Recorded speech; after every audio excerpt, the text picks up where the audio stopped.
We know that sternocleidomastoid muscle divides neck into an anterior compartment and a posterior compartment. And in the anterior compartment there are submental triangle, submandibular triangle, carotid triangle and muscular triangle, which was already discussed, detailed in previous classes. And now let us talk on posterior triangle of neck. That is this part bounded anteriorly by posterior border of sternocleidomastoid muscle and posteriorly anterior border of trapezius muscle and below by middle 1/3 of clavicle and the apex. This one, here comes the apex, and apex is that part of superior nuchal line at the attachment of trapezius with the sternocleidomastoid. Okay, so this is posterior triangle of neck, bounded anteriorly by sternocleidomastoid, posteriorly by trapezius, middle 1/3 of clavicle and apex at the superior nuchal line. And you can see a muscle here. What is that? It is omohyoid superior belly and inferior belly. So this inferior belly of omohyoid divides this triangle, posterior triangle, into a superior one and an inferior one. So there is a larger occipital triangle, this one,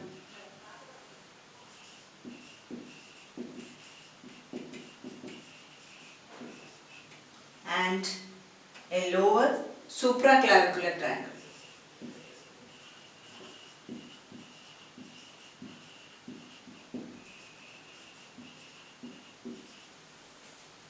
Okay, so posterior triangle is divided into an occipital triangle and a supraclavicular triangle by inferior belly of omohyoid.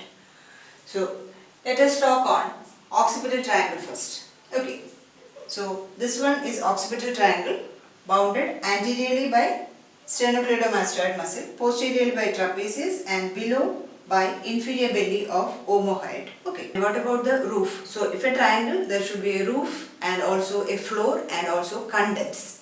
That is how we studied the other triangles. Here also the roof is formed by skin, subcutaneous tissue containing platysma muscle and investing layer of deep cervical fascia. Okay, so here comes the skin, then subcutaneous tissue and investing layer of deep cervical fascia. Okay.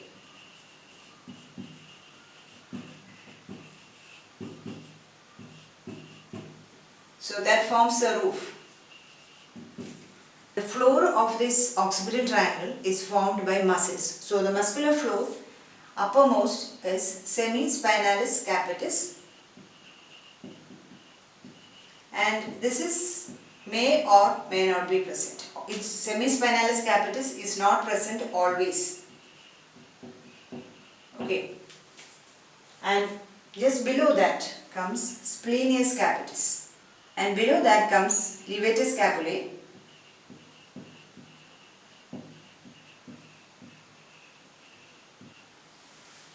and below that is what is this? Scalenus medius.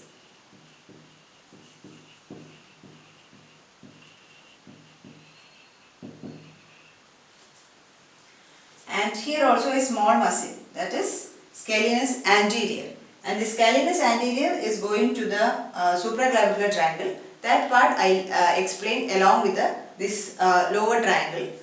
So here comes the scalenus anterior. Again this scalenus anterior may or may not be present.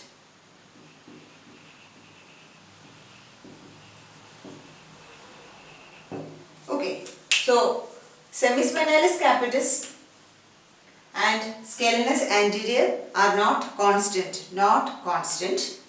but splenius capitis, levator scapulae and scalenus medius are always present.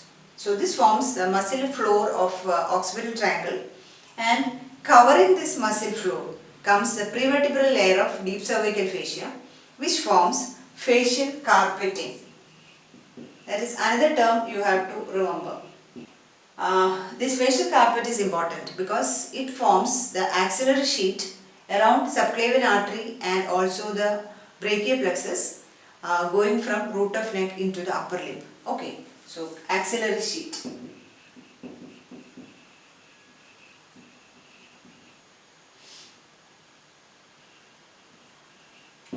Right, so the muscle floor is formed by semispinalis capitis, splenius capitis, levator scapulae, scalenus medius and scalenus anterior, which is covered by the prevertebral layer of deep cervical fascia, forming a facial carpet, and this facial carpet is going from the root of neck into the upper limb around subclavian artery and brachial plexus, and that forms the axillary sheath. That is important at the time of tracking of infection, especially the abscess formation that I'll explain later.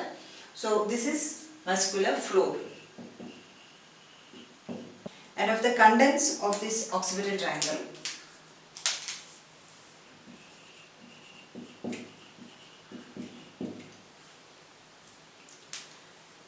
this occipital triangle, anteriorly comes the posterior border of sternocleidomastoid, and posteriorly there is trapezius muscle, and below by the inferior belly of omohyoid. So of the content, the most superficial is 4 cutaneous branches of cervical plexus.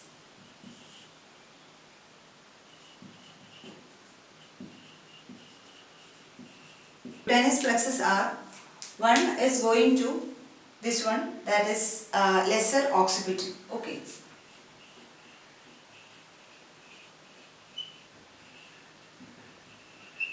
That is from C2, C3. And second is greater auricular nerve. This one. Greater auricular is important for ENT surgeon because it supplies the posterior area and also greater part of pinna.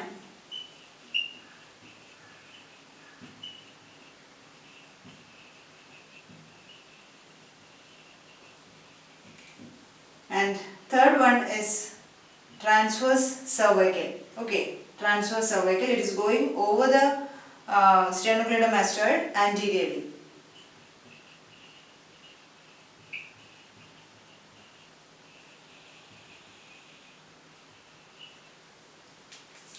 And also there are branches of supraclavicular nerves. They are mainly going into the supraclavicular triangle, but they part here. Supraclavicular.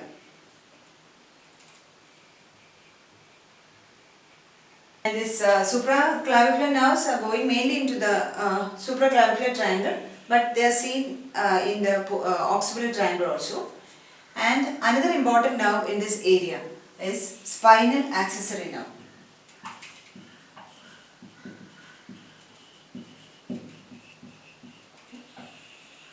It is coming from the emerging from the posterior border of sternomastoid, and it crossing over to the levator scapulae, parallel to the fibers of levator scapulae, and it is going and supplying the trapezius muscle. And the importance is that the spinal accessory nerve is very much superficial in the posterior triangle, and there are also the lymph nodes. See the lymph nodes? That is, in some cases it will be adhered to the lymph nodes. So there is high chance of injury to the spinal accessory in dissections of the posterior triangle. Okay. And another nerve coming here is the dorsal scapular nerve. C5, it's a branch of C5, dorsal scapular.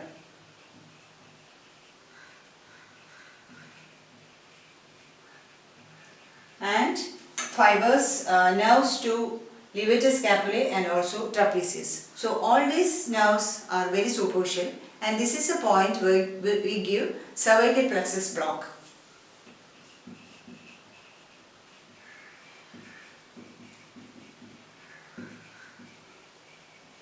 Actually, it is given in the middle of posterior border of sternocleidomastoid, almost this area, this point, and mainly blocking the nerves to levator scapulae and also trapezius. Okay, so in this area we give the cervical plexus block. That is a clinical significance on this area.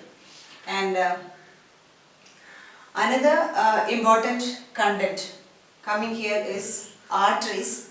There are two arteries. One is occipital artery here. This is occipital artery. It's a branch of external carotid. And also you have the transverse cervical artery. Okay, so branch of transverse cervical.